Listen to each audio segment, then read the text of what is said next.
Hi, I'm Janet Napolitano, Secretary of the Department of Homeland Security.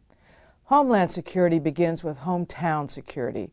That's why I'm pleased that Walmart is helping to make our communities more safe and secure.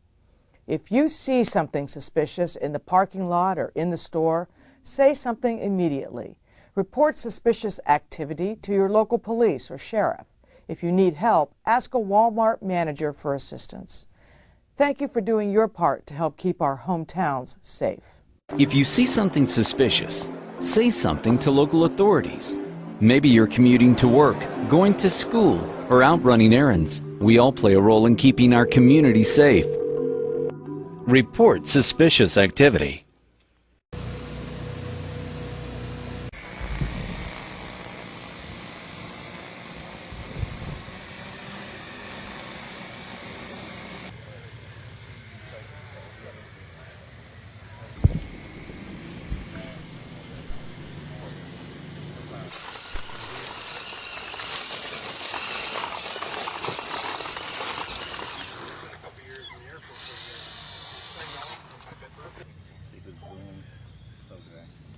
Yes, we have all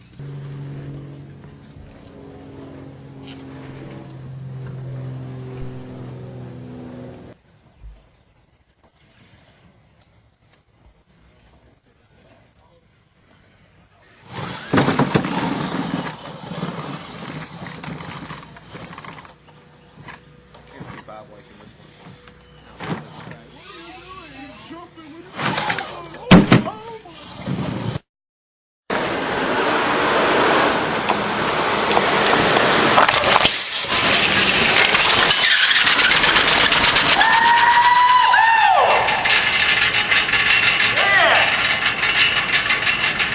What I like.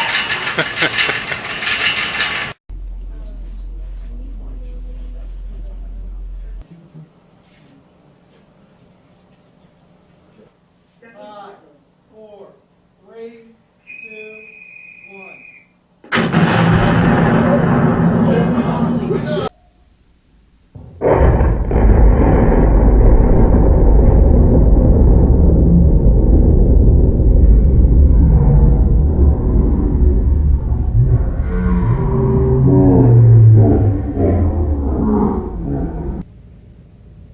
Did you guys go over that way? Yes. If you want, we can walk back around and go around to the other side.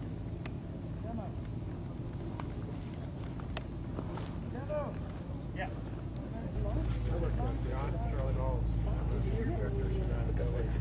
I would have been here. I had Operations from the fragmentation from the bomb.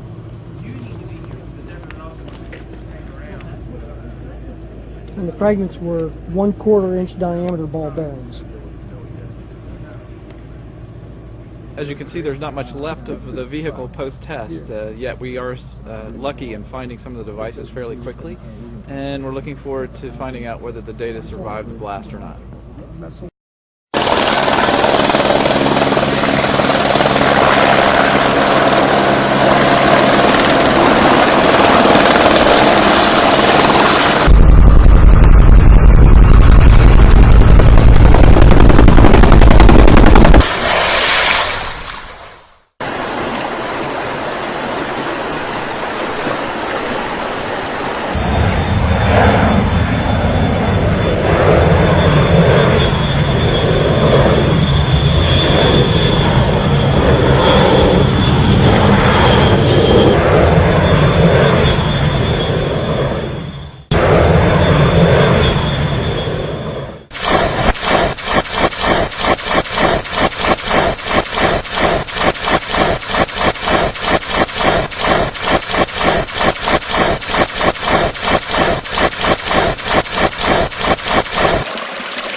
For weeks, freedom lovers have been up in arms over Cousin Janet's TSA agents groping travelers at the airport. By the way, she still has not agreed to appear on the show, but I'm getting off the topic a little bit. And in Philadelphia, the city of brotherly love, you don't need to go to the airport to have the government molest you. In that city, residents are being patted down by police officers on the streets, enforcing a stop and frisk policy. They claim they can do this simply because you look suspicious. Philadelphia radio host and my friend Dom Giordano, who does not look suspicious, is actually defending this unconstitutional grope and search policy. Dominique, welcome to Freedom Watch. Well, thank you, Judge. Thanks for that setup. You're all right. What the heck is happening in Philadelphia? You know as well as I. The police can't stop you on the basis of the way you look. Well, I don't think they're stopping you, Judge, on the basis of the way you look. They're specially trained squads, and they're taking a totality of circumstances. And I have to tell you, residents in Philadelphia, I'm here on the ground, are happy with this. There's a lawsuit. There's some people that are unhappy. But people see this driving down crimes and driving down illegal gun carry. All right, well, it may be driving down crimes, but at what cost? Let's see. The total number of people stopped and frisked is about 250,000. The population of the city of Philadelphia is about 1.5 million.